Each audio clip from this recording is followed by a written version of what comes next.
নমস্কার, আশা করি আপনারা সবাই ভালো আছেন। একটা নতুন ব্লগ নিয়ে আবার এসে গেছি। আমরা এখন ট্রেনে আছি। এই ট্রেনটা হচ্ছে রানাঘাট লোকাল। রানাঘাট লোকাল করে আমরা কল্যাণীতে যাব। কল্যাণীতে আমাদের আজকে একটা ইনভিটেশন আছে। অনেকদিন পর ট্রেনে উঠেছি আর আমরা কিছু কিনে খাবো না সেটা তো হয় না। আমরা নিয়ে নিয়েছি হচ্ছে ডাল ভাজা আর বাদামও নিয়ে নিয়েছিলাম। এই দেখুন আমরা কল্যাণী স্টেশনে অলরেডি নেমে পড়েছি। কল্যাণী স্টেশন থেকে বেশি দূর না, একটু কিছুক্ষণ গেলেই হচ্ছে জয়দীপদার বাড়ি। আচ্ছা, এবার বলি আমরা এখানে কেন এসেছি, কী জন্য ইনভিটেশন। জয়দীপদার ছেলের আজকে বার্থডে। জয়দীপদা হচ্ছে সুমনের এক ভালো বন্ধু। আমাদের সকালবেলা থেকেই নেমন্তন্ন ছিল, সকালবেলা আর আসা হয়নি, তাই দুপুরবেলা থেকেই আমরা চেষ্টা করেছি বার্থডে পার্টি অ্যাটেন্ড করার। আমরা জয়দীপদার বাড়ি অলরেডি চলে এসেছি। চলুন দেখি এবার ওই পুচকেটা কি করছে।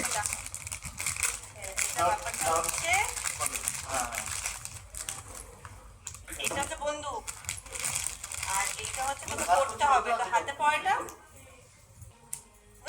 ঠিক আছে দাদা। এটা তোমার কিভাবে কি করতে হবে তোমাকে দেখিয়ে দেবে, বাবাকে দেখিয়ে দেবে, বাবার কাছ থেকে দেখে নিও, ঠিক আছে? তুই রং করবি, তোর বাবাকে দিবি না রং করার জন্য আবার? তুই রং করবি কিন্তু, করবি তো, করে আমাকে দেখাবি। হ্যাঁ, এখানে আরেকটা জিনিস আছে, বার কর। ওই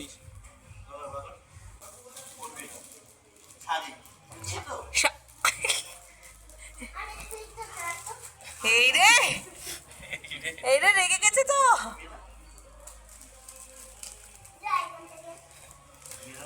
যাও এইটা নিয়ে মায়ের কাছে দিয়ে আসো, মাকে বলো মা আমি পড়বো পরে। হ্যাঁ যাও, রেখে দিয়ে আসো, যাও। গায়ে হচ্ছে না।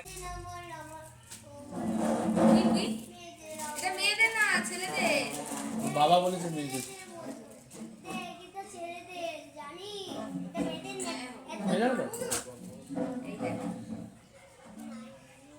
এটা কি বলতো? না এটা কি বলো, ঠিক করে বলো। পাঞ্জাবি।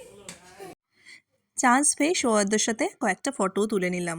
আমাদের গিফটগুলো সৌহার্দ্যর সবকটাই পছন্দ হয়েছে। এর মধ্যে সব থেকে পছন্দ মনে হয় ও স্পাইডারম্যানের গিফটটাই হয়েছে, যদিও ওটা ওর আঙ্কেলই পছন্দ করেছে। আমি আর সুচিস্মিতা দি এই প্যান্ডেলের দিকে চলে এলাম। খুব সুন্দর সাজানো হয়েছে, এখনো সাজানোর প্রস্তুতি চলছে, বেলুনস সব কিছু লাগানো বাকি আছে। আর ওই দেখুন বেলুনগুলো নিয়ে কি কাণ্ডটাই না করছে দুটো মিলে। আমরা তারপর লাঞ্চ করতে বসে গেলাম। লাঞ্চে কিন্তু মাছ, ডাল, আলু ভাজা, চাটনি সব কিছু আয়োজন ছিল। বলা যেতে পারে দুপুরবেলা থেকেই কিন্তু পেট পুজো শুরু হয়ে গেছে আমাদের। একটু রেস্ট নিয়ে তারপর আবার চলে যাব প্যান্ডেলে। সারা দুপুরটা তো গল্প করে করেই কেটে গেল, এবার চলে এসেছি প্যান্ডেলে। প্যান্ডেলে এসে দেখি লাইটস দিয়ে দিয়েছে, আর যেগুলো ইনকমপ্লিট ছিল সেগুলো কমপ্লিট হয়ে গেছে। আর আমি এসেই একটু পোজ দিয়ে রিলস বানাতে শুরু করে দিয়েছি। আমার মধ্যে একটা নতুন কোনো চেঞ্জ এসছে, সেটা কি আমায় কিন্তু জানাবেন বন্ধুরা। কেমন লাগছে আমার এই নতুন লুকে?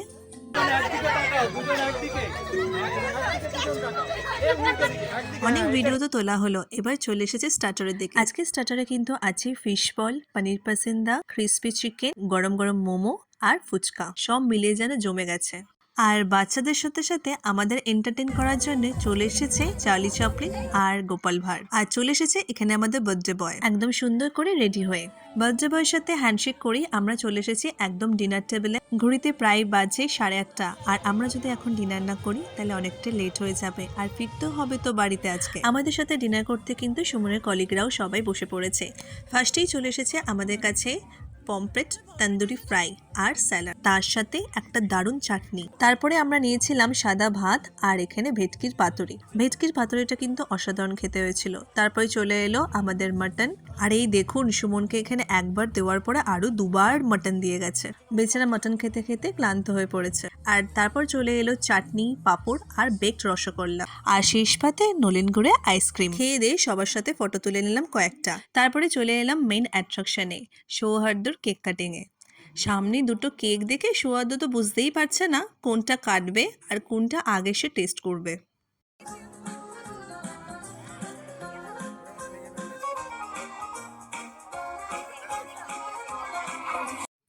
সৌহার্দ্যর পুরো কেক কাটিংয়ে আমরা থাকতে পারিনি, আমাদের চলে আসতে হয়েছে, কারণ অনেকটাই লেট হয়ে গেছিলো, আমাদের অনেক দূর ফিরতে হবে। সারা দিনটা তো আমার বেশ ভালোই কাটলো। তাহলে আজকের মতো টাটা, আবার দেখা হবে আমার নেক্সট ব্লগে।